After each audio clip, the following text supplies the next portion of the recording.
They tried to break her daughter's spirit. Then the mother did something no one expected.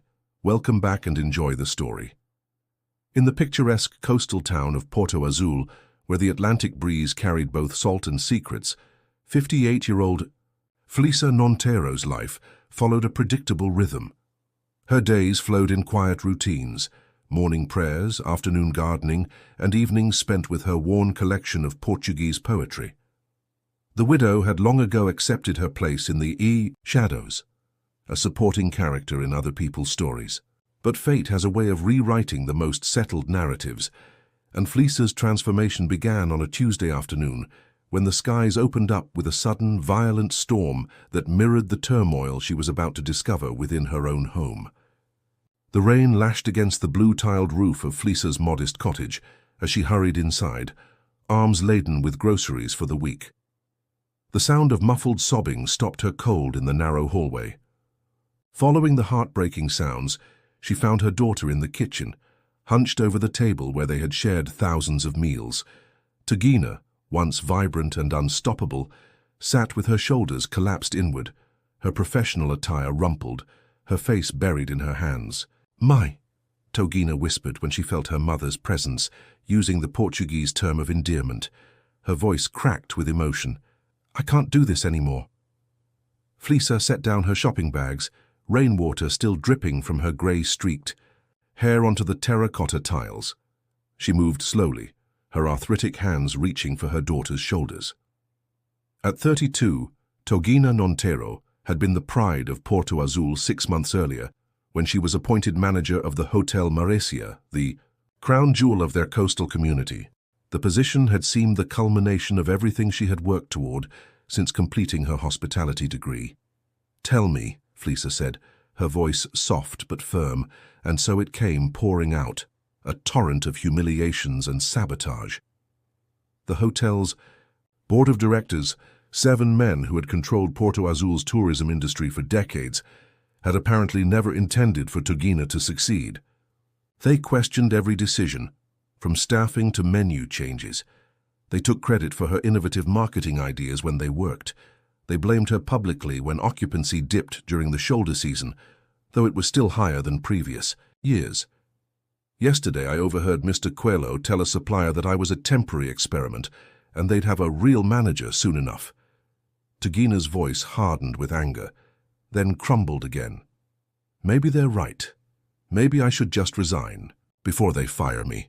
Something shifted in Felisa's chest, a sensation she hadn't felt in 40 years, not since she was a young woman with dreams of her own before marriage and motherhood and widowhood had reshaped her into someone who never caused trouble, never raised her voice, never demanded space. The feeling was familiar yet foreign, like finding an old photograph of yourself that you barely recognize. It was rage, pure and clarifying.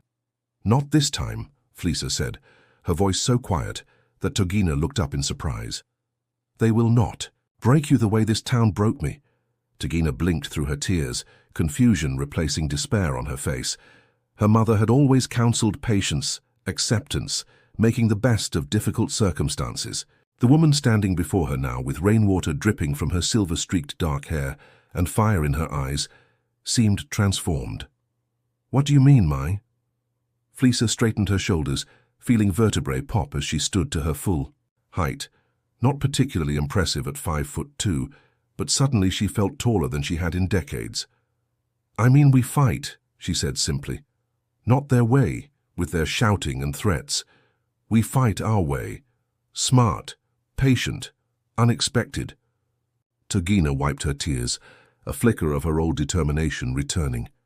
"But how? They control everything in Porto Azul." Felisa smiled, a slow, calculating expression that would have shocked anyone who knew her only as Togina's quiet mother. "They only think they do, Mina Fila. They only think they do." So began a 12-month journey that would transform not just the Montero women, but the entire fabric of Porto Azul itself. The storm outside continued to rage, lightning illuminating their determined faces as mother and daughter began to formulate the first steps of their plan, unaware of just how far-reaching the consequences would be. The following Monday, Felisa Montero did something that raised eyebrows throughout the coastal community. She walked into the Porto Azul Community Center and enrolled in a digital marketing course. At 58, she was the oldest student by at least 3 decades. The young instructor, barely older than Tugina, seemed amused as Fleecer fumbled with the laptop she'd purchased second-hand the day before. "Are you sure you wouldn't prefer our Computing for Seniors class, Mrs. Nontero?" he asked loudly, as, though age had affected her hearing rather than her tech skills, several younger students snickered. Fleecer smiled pleasantly, though her cheeks burned with humiliation. "This class will be perfect, thank you," she replied, her voice soft but firm. "I may be slow to learn, but I assure you, I never forget once I have learned something." The double meaning was lost on the instructor, but Fleecer didn't mind. Let them underestimate her. It would make what came next all the more effective. Meanwhile, Tugina's situation at Hotel Marisia deteriorated further. Mr. Barreto, the board president who had initially championed her appointment, now avoided her eyes during meetings. Reservation numbers dropped after a series of negative online reviews appeared, all written in suspiciously similar language focusing on management issues. When the prestigious Coastal Portugal Tourism Convention, which had been held at Hotel Marisia for the past 15 years, suddenly chose a competing venue, Tugina discovered someone had altered her proposal before submission, slashing the complimentary services she'd offered. "It's like they're deliberately setting me up to fail," Tugina confided to her mother one evening, spreading financial reports across their kitchen table. "The strange thing is, I can't figure out why. The hotel was struggling before I took over. Our numbers are actually better than last year, despite everything they're doing." Fleecer nodded thoughtfully, massaging her increasingly painful fingers. 3 weeks into her digital marketing course, she was developing what the doctor diagnosed as computer-related repetitive strain, compounding her existing arthritis. The pain woke her at night, but she refused pain medication that might cloud her thinking. "People rarely need logical reasons to resist change," Fleecer replied, thinking of her late husband. Hugo Nontero had been a kind man in many ways, but he had maintained rigid ideas about a woman's place, ideas Fleecer had never challenged directly. Power, once established, fights to maintain itself. Logic has little to do with it. While Tugina fought daily battles at the hotel, Fleecer began laying groundwork for a longer campaign. She resumed her long-abandoned tradition of Sunday baking, preparing trays of pastel de nata, Portuguese custard tarts, from her grandmother's recipe. These she delivered to neighbors, church members, and local businesses, including the cafe, where board members gathered each morning.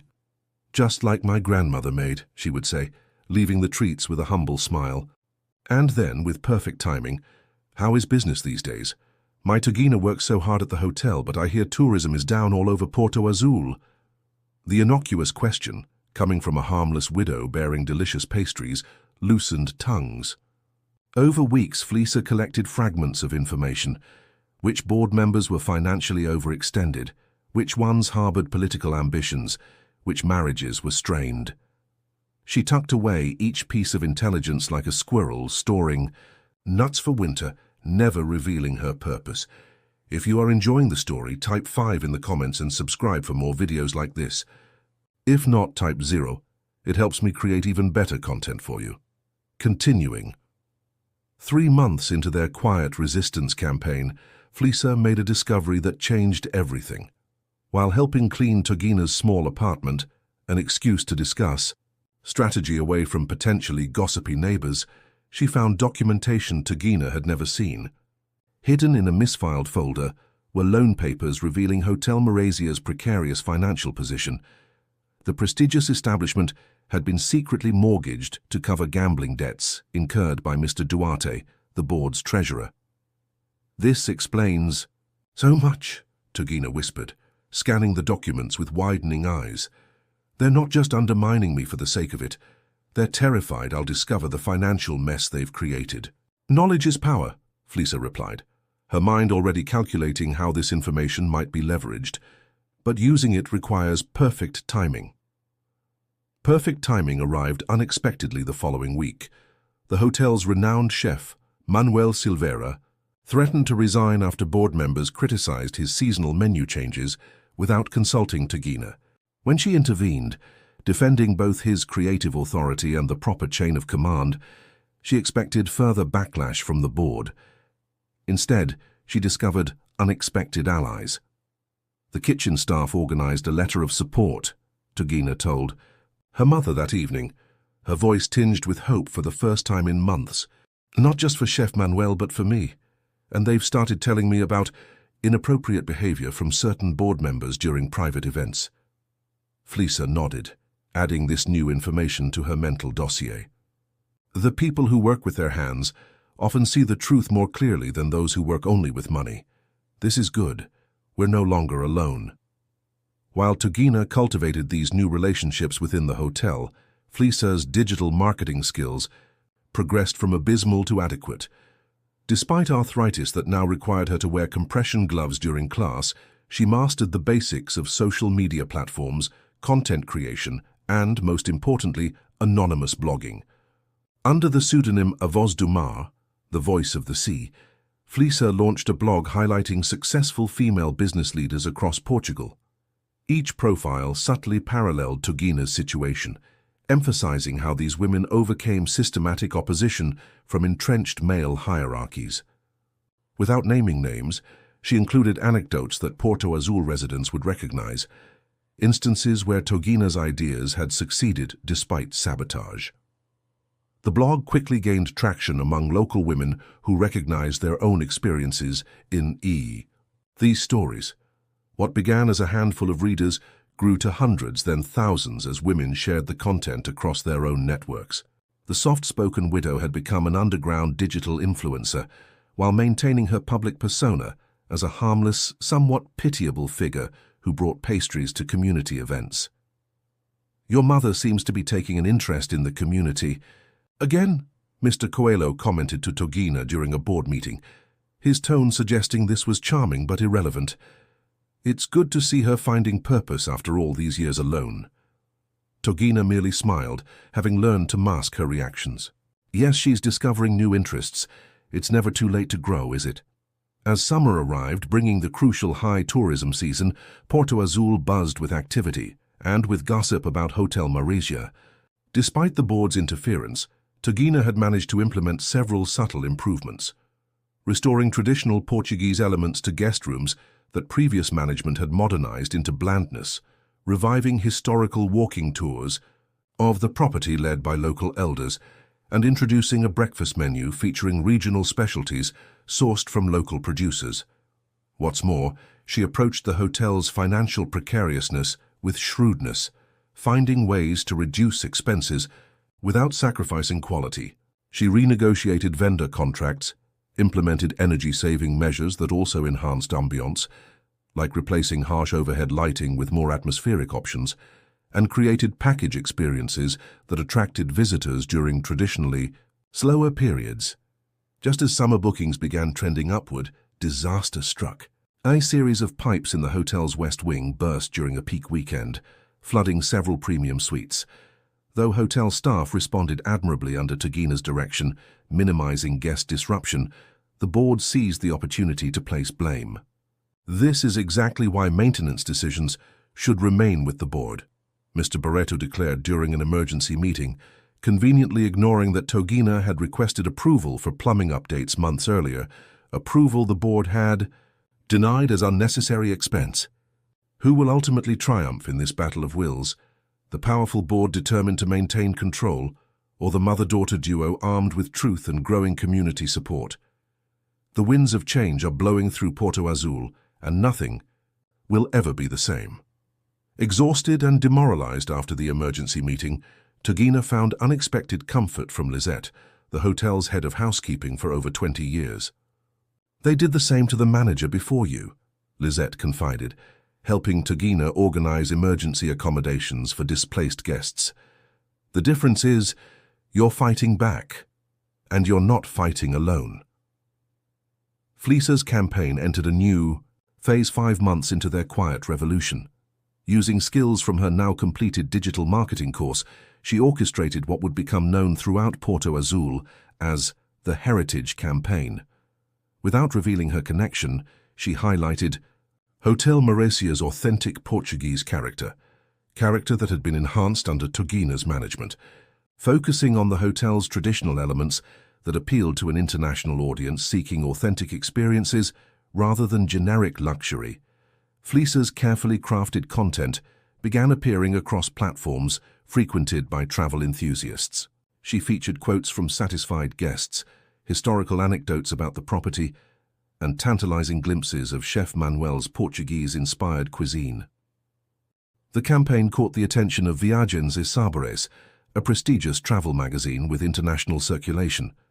Their editor contacted Tugina directly, requesting a feature on Hotel Maurecia's renaissance of Portuguese coastal heritage.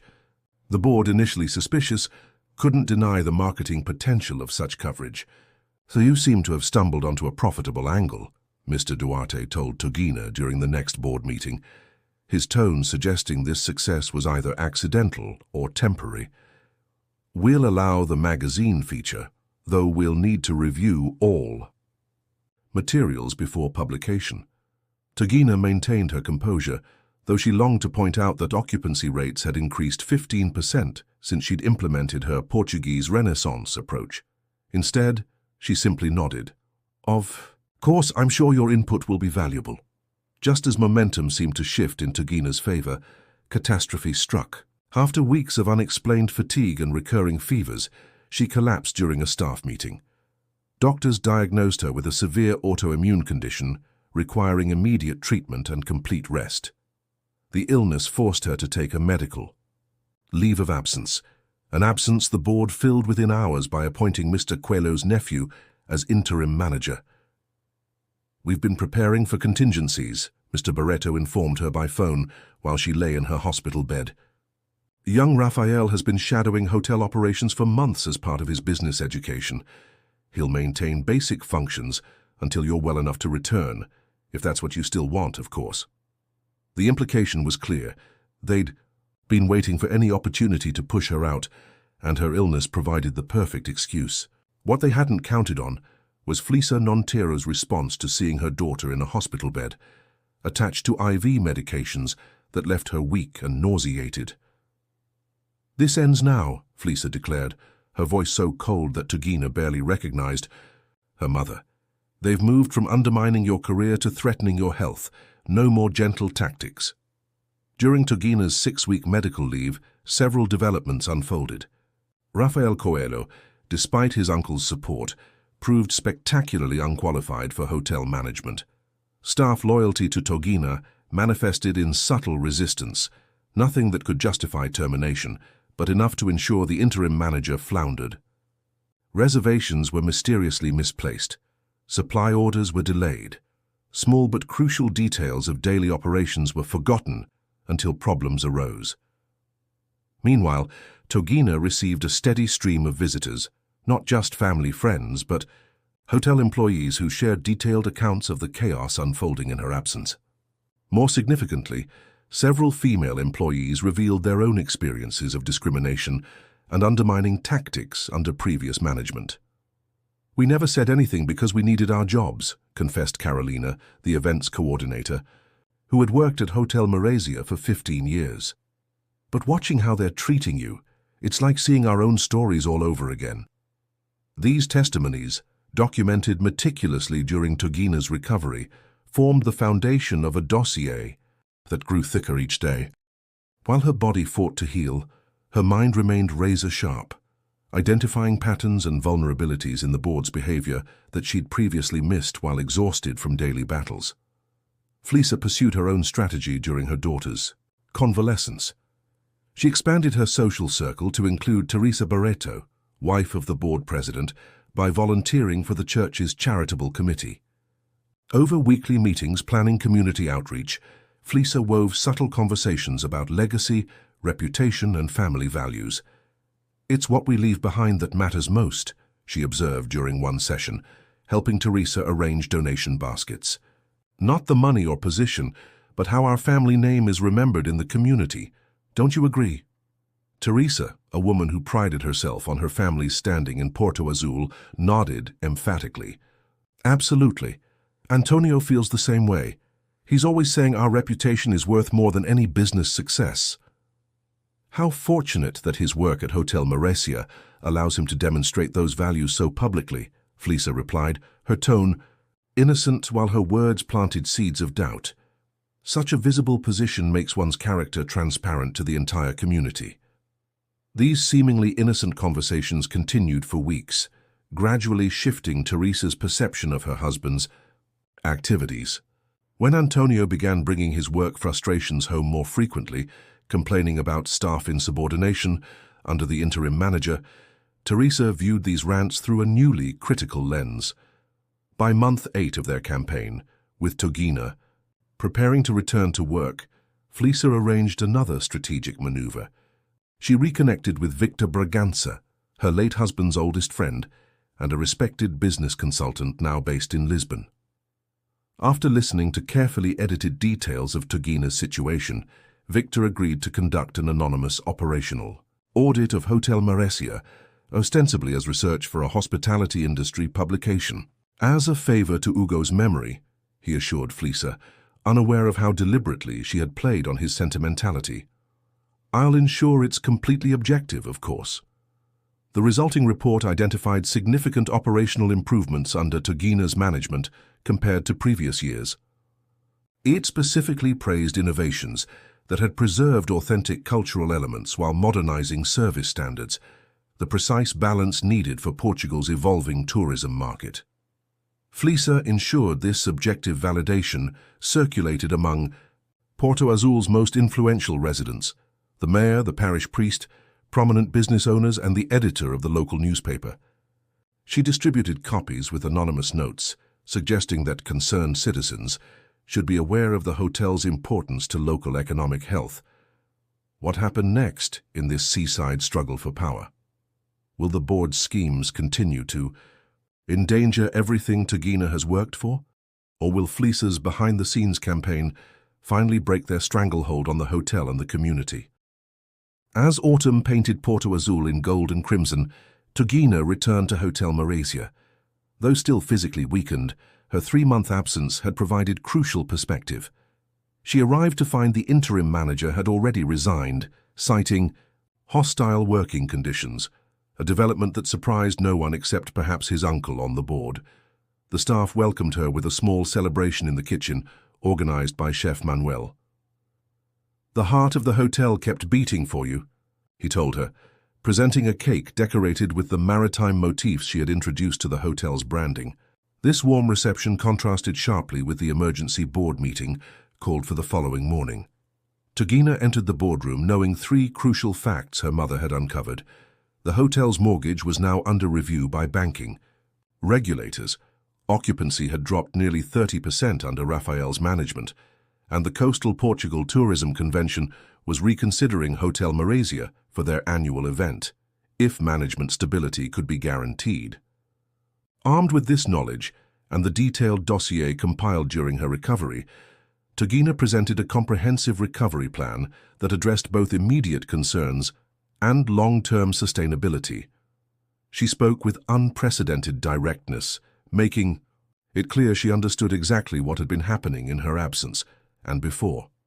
"Gentlemen," she concluded, maintaining perfect composure, "Hotel Maresia can become the jewel of Porto Azul's tourism industry, or it can continue its decline under outdated management philosophies. The choice is yours, but be aware that this decision will have consequences beyond these walls." Her implied threat, subtle but unmistakable, left the board members shifting uncomfortably. Before they could respond, hotel staff interrupted with urgent news.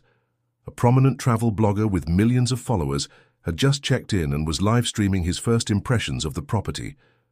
He specifically mentioned our authentic Portuguese coastal experience as what attracted him, the excited front desk manager reported. He's already praised the traditional tile work in the lobby to thousands of viewers. This unexpected publicity, perfectly timed, though Togina didn't yet know her mother had orchestrated it through her growing online network, temporarily aligned the board's interests with Togina's. They couldn't risk negative coverage from an influential reviewer, which meant they needed her to manage the situation. "We'll continue this discussion later," Mr. Barreto declared, effectively tabling any opposition to Tugina's continued management, at least temporarily. This reprieve gave Fleecer the opening she needed for her next move. Through her anonymous blog, she had connected with women across Portugal who had faced similar discrimination in the hospitality industry. Now, these connections yielded unexpected fruit. 3 board members from prominent hotels in other coastal towns, all women with decades of experience, offered to form an advisory committee for Hotel Maresia. The offer, presented through official channels that bypassed the current board, came with significant incentives: cross-promotion opportunities, shared resources, and potential partnership in a coastal hotel association that could negotiate better terms with international booking platforms. When news of this offer reached Porto Azul's business community, it created precisely the buzz Fleecer had anticipated. Local shop owners, restaurant proprietors, and tour operators, all dependent on tourism, began questioning why Hotel Maresia would hesitate to join such a beneficial alliance. The first major twist in their year-long campaign occurred in month 10 when 3 board members unexpectedly resigned within the same week. The official explanation cited personal reasons and new opportunities, but Fleecer knew better. Her anonymous arrangements had ensured that banking regulators discovered financial improprieties during a routine tax review, improprieties connected directly to these 3 men. Their replacements, appointed through the bank that held the hotel's mortgage, included 2 women with extensive hospitality experience who had been following a Voz do Mar blog since its inception. Though they didn't know Fleecer was behind the influential platform, their management philosophies aligned perfectly with the changes Tugina had been implementing. With the board's composition significantly altered, Tugina found genuine support for her vision for the first time. Hotel Maresia began a remarkable transformation. Staff who had been silently supporting her now contributed ideas openly. The marketing campaigns Fleecer had started expanded with professional resources. Bookings increased as word spread about the authentic Portuguese experience the hotel offered, an experience competitors had diluted in their rush to modernize. As the Coastal Portugal Tourism Convention approached, Tugina faced her deepest fear: delivering the keynote address that traditionally opened the event. Public speaking had always terrified her, but this presentation would define Hotel Maresia's future in the industry. Despite lingering physical weakness from her illness and crippling anxiety that kept her awake for nights before the event, she committed herself to preparation with the same determination that had carried her through the past year. Unknown. To her, Fleecer had arranged for several influential travel journalists to attend, along with representatives from international hotel associations interested in authentic cultural tourism. The audience of industry professionals filled the hotel's renovated conference center, their expectations high after hearing rumors of Hotel Maresia's renaissance. Tugina approached the podium slowly, her hands trembling slightly as she arranged her notes. She looked out at the sea of faces, some curious, some skeptical, some openly supportive. In the back row sat her mother, almost unrecognizable in a stylish outfit that had replaced her usual modest attire. Their eyes met briefly, and Fleecer gave an almost imperceptible nod. "Distinguished colleagues," Tugina began, her voice initially soft, but gaining strength with each word. "Porto Azul has been welcoming travelers since Phoenician ships first anchored in our harbor. For centuries we have shared our culture, our food, our traditions with visitors who carry pieces of Portugal in their hearts when they leave. Hotel Svao. Maresia stands as the modern guardian of this ancient hospitality tradition. Today, I invite you to rediscover what makes our corner of Portugal not just a destination, but an experience that transforms." For the next 30 minutes, she outlined her vision of hospitality that honored tradition while embracing necessary innovation. She acknowledged the challenges of balancing authenticity with modern expectations, sharing both successes and failures with refreshing honesty. As she spoke, digital displays showed the hotel's transformation: the restored tilework, the gardens planted with native species, the revived cultural programs led by local elders. The presentation concluded with a video compilation of guest testimonials, each highlighting how their stay at Hotel Maresia had connected them to Portuguese culture in meaningful ways. When Tugina finally stepped away from the podium, the applause was immediate and sustained. Industry leaders who had dismissed her appointment a year earlier now approached with partnership proposals and invitations to speak at international conferences. Have you ever felt undermined in your workplace or seen someone you care about face similar challenges? Share your experience in the comments below. The second major twist came unexpectedly when Hotel Maurícia received a nomination for the prestigious Heritage Preservation Award, bringing national attention to the property and its management. Previous winners had been historical sites and museums rather than working hotels, making the nomination groundbreaking for the industry. When the announcement reached the remaining original board members, their reaction revealed the final shift in power dynamics.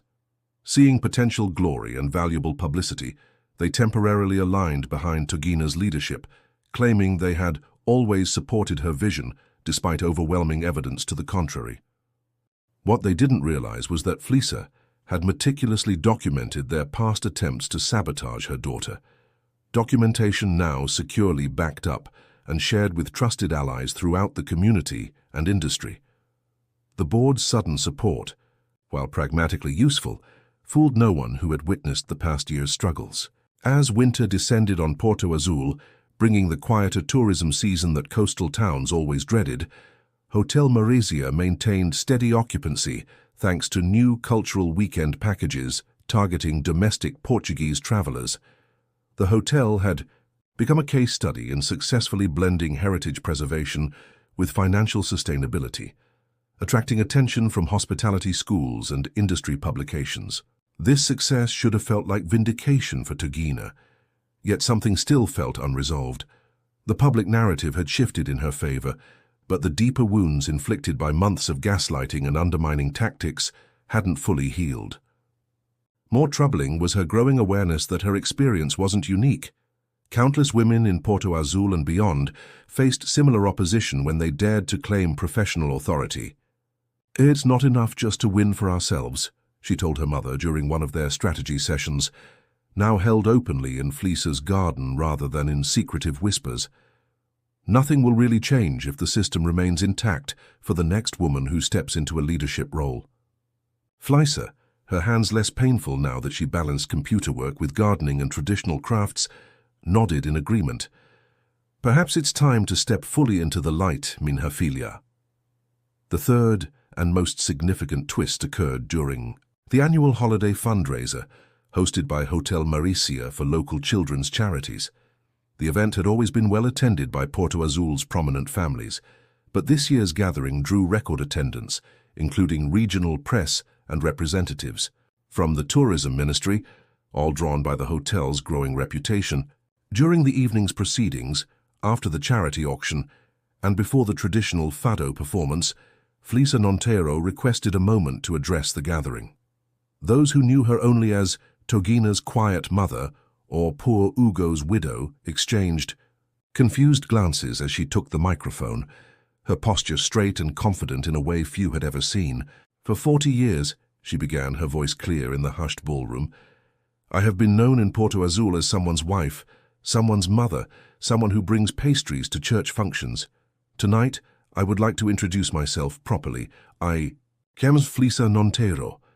I am the author of A Voz do Mar, and I have something important to say about the future of our community." The shocked murmurs that swept through the room confirmed that her revelation had the impact she'd anticipated. She continued, revealing how her generation of women had been systematically sidelined, their ambitions redirected into acceptable channels, their potential never fully realized. "I accepted this diminishment as the natural order," she admitted, "until I watched the same forces attempt to crush my daughter's spirit. That's when I realized what we accept for ourselves, we pass to the next generation. And what we fight against, we change for all who come after us." She spoke about the subtle and not-so-subtle ways women were undermined in professional settings, particularly when they challenged established power structures. Without naming specific board members, she described tactics that everyone in the room recognized, the same tactics that had been employed against Tugina and countless others. "This isn't about assigning blame," she clarified, her gaze sweeping across faces that registered everything from discomfort to revelation. "This is about recognizing patterns so ingrained we've stopped seeing them. This is about imagining a different future for Porto Azul, one where talent and innovation are valued regardless of gender or age or family connections." The room remained silent when she finished speaking. Then, remarkably, Teresa Barreto rose from her seat and began to applaud. Other women joined one by one until the sound filled the ballroom. Not just younger women, but grandmothers and great-aunts who had silently carried similar stories for decades, now standing in public recognition of a truth finally spoken aloud. The community response in the following days exceeded even Fleeca's. Careful planning. Women who had endured similar treatment in businesses across Porto Azul began sharing their experiences, first privately, then with increasing openness. More significantly, board members found their own mothers, wives, and sisters questioning behaviors they had previously accepted without comment. What makes a powerful man reconsider his actions? Often not external pressure, but the changed perception of those whose respect he values most. For Antonio Barreto, board president, the catalyst was discovering his wife had joined a women's business mentorship program inspired by Fleeca's speech. For others, it was daughters asking uncomfortable questions about workplace dynamics, or mothers recounting their own thwarted ambitions from decades earlier. The climactic moment arrived in month 12 of their campaign, when the board president requested a private meeting with Togina. She arrived prepared for confrontation or dismissal, despite the hotel's undeniable success under her leadership. Instead, she found Antonio Barreto uncharacteristically subdued. "My wife has helped me understand certain blind spots in my perspective," he began awkwardly. "It appears I've been operating under outdated assumptions about management structures." What followed was as close to an apology as a man of his generation and position could manage, acknowledgement of misguided opposition, and failure to recognize innovative approaches. More significantly, he offered Togina complete creative control over the hotel's operations, with the board transitioning to an advisory rather than directive role. Togina listened without interruption, maintaining the composure she had perfected through months of adversity. When he finished, she smiled, not with triumph, but with the confidence of someone who finally held her rightful place. "I appreciate your willingness to evolve, Antonio," she said, using his first name deliberately. "But real change requires more than adjusted attitudes. It requires structural transformation." She presented her non-negotiable conditions: equal gender representation on the board, financial transparency measures including quarterly audits, and formalized pathways for staff advancement based on merit rather than connections. She also proposed establishing a mentorship program, pairing experienced staff with young professionals entering the industry. "Hotel Mauricia can become a model for the future of Portuguese hospitality," she concluded. "We can honor our traditions while discarding practices that no longer serve our community or our business. The choice is yours." Faced with Togina's clear vision and the undeniable success her management had brought, supported by the shifting community sentiment Fleeca had orchestrated, the board had little choice but to accept her terms. The agreement they signed the following week formalized the most significant restructuring in the hotel's century-long history.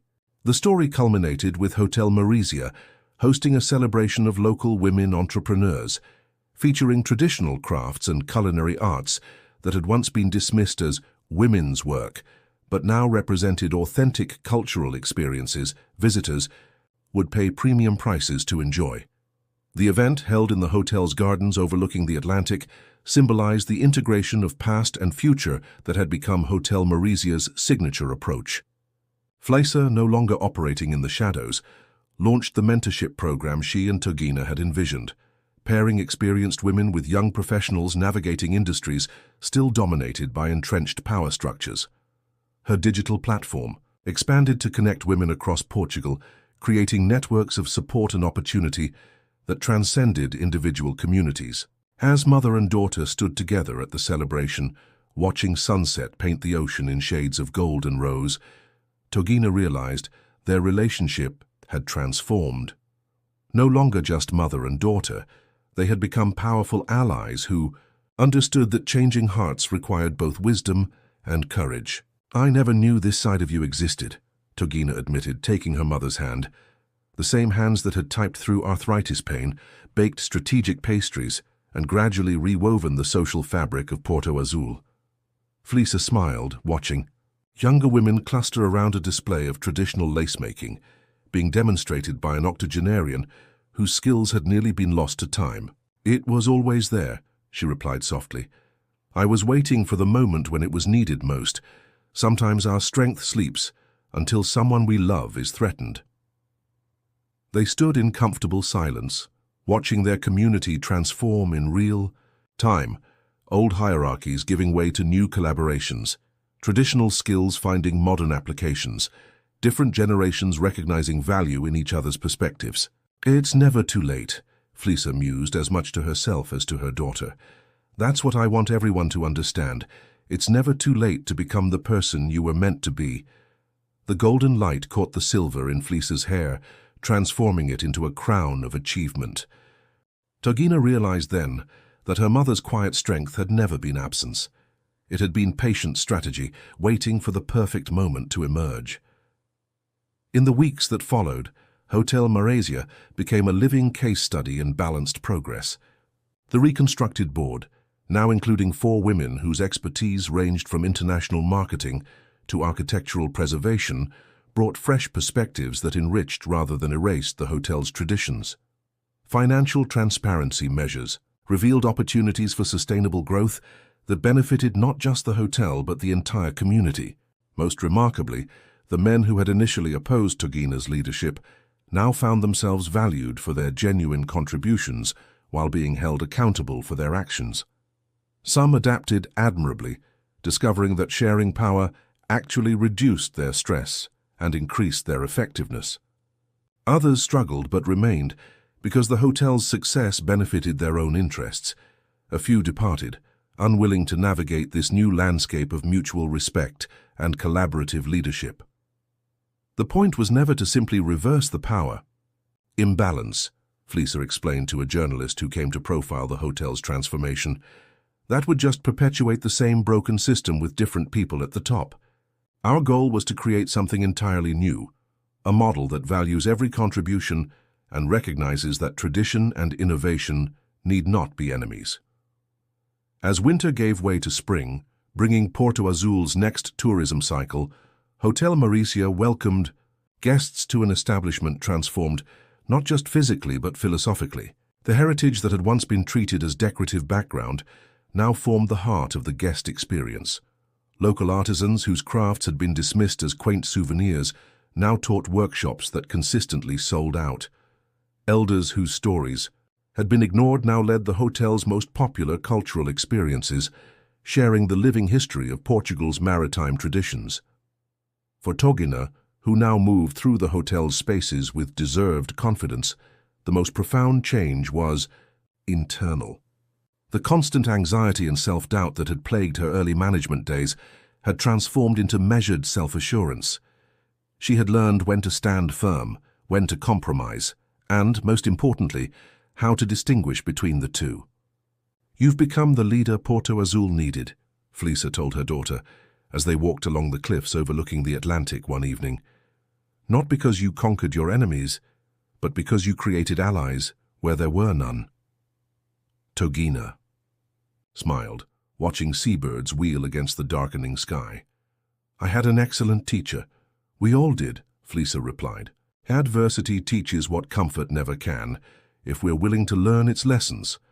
The final test of their transformation came when the Heritage Preservation Award Committee visited for their final assessment. The delegation included 2 former critics who had dismissed Togina's appointment as political correctness in hospitality industry publications. They arrived skeptical but departed impressed, not just by the hotel's preservation of physical heritage, but by the living culture that now animated every aspect of the guest experience. 2 weeks later, when Hotel Mauresia was announced as the award winner, the celebrations extended beyond the hotel grounds into the town itself. Porto Azul recognized that the honor belonged not just to the hotel, but to the community that had preserved its traditions through generations, often without recognition or reward. At the award ceremony in Lisbon, Togina insisted that Fleisa join her on stage. As camera flashes illuminated their proud faces, Togina spoke about the importance of honoring both visible and invisible contributions to cultural preservation. She explained how traditional knowledge, often preserved by women whose work went uncredited, formed the foundation of authentic hospitality. The most valuable traditions aren't buildings or artifacts, she told the audience of industry leaders. They're the human connections that give meaning to places and experiences. At Hotel Maresia, we've discovered that preservation isn't about freezing the past. It's about giving it room to breathe and grow in the present. When they returned to Porto Azul, they found a community transformed by their journey. Young women approached Fleisa for mentorship in starting their own businesses. Hotel staff who had once kept their heads down now contributed ideas that continued to enhance the guest experience. Even board members who had initially resisted change now proudly highlighted their association with the award-winning establishment. "We've created ripples that will continue long after we're gone," Fleisa observed, as spring brought new blooms to her garden, a garden that now served as an informal meeting place for women of all ages seeking advice or simply community. "That was always the goal," Togina replied, helping her mother plant seedlings that would flower in summer, not just to win our battle, but to change what's possible for others. As their year-long campaign concluded, mother and daughter found themselves changed in ways neither had anticipated. Togina had discovered resilience she hadn't known she possessed. Fleisa had reclaimed ambitions she'd buried decades earlier. Together they had proved that transformation could come at any stage of life, that it was indeed never too late to become the person you were meant to be. The final board meeting before high season began included a surprising announcement. Antonio Barreto would be stepping down as president to pursue family priorities that mysteriously coincided with his wife Teresa's new role heading a regional business development initiative for women entrepreneurs. His replacement would be elected through an open process involving all hotel stakeholders, including staff representatives. Change happens in unexpected ways, Togina reflected, as she and Fleisa watched sunrise paint the Atlantic gold on the anniversary of their campaign's beginning, sometimes through confrontation, sometimes through conversation, sometimes through pastries that open doors that arguments never could. Fleisa laughed, the sound carrying on the sea breeze. Sweet persuasion has its advantages, but so does knowing exactly when to stand firm. They stood in comfortable silence, two generations who had found their voices in different ways, but with the same fundamental truth. That courage isn't about never feeling fear, but about moving forward despite it. That strength isn't about never experiencing weakness, but about finding resources within and around you to continue when weakness threatens to overwhelm. Looking out over the town slowly awakening below them, rooftops catching the first light of day, Fleisa felt deep satisfaction settle in her bones. She had spent decades moving quietly through life, but in the end, her voice had proven more powerful than she ever imagined. Not because she shouted, but because she spoke truth that resonated beyond herself. "What happens next?" Togina asked, not just about Hotel Maresia, but about the path they had opened for themselves and others. Fleisa smiled, her eyes reflecting the light of possibility. "We keep building, we keep teaching, we keep learning.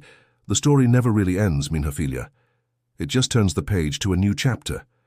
And in Porto Azul, where Atlantic winds carried both change and continuity across generations, a new chapter had indeed begun.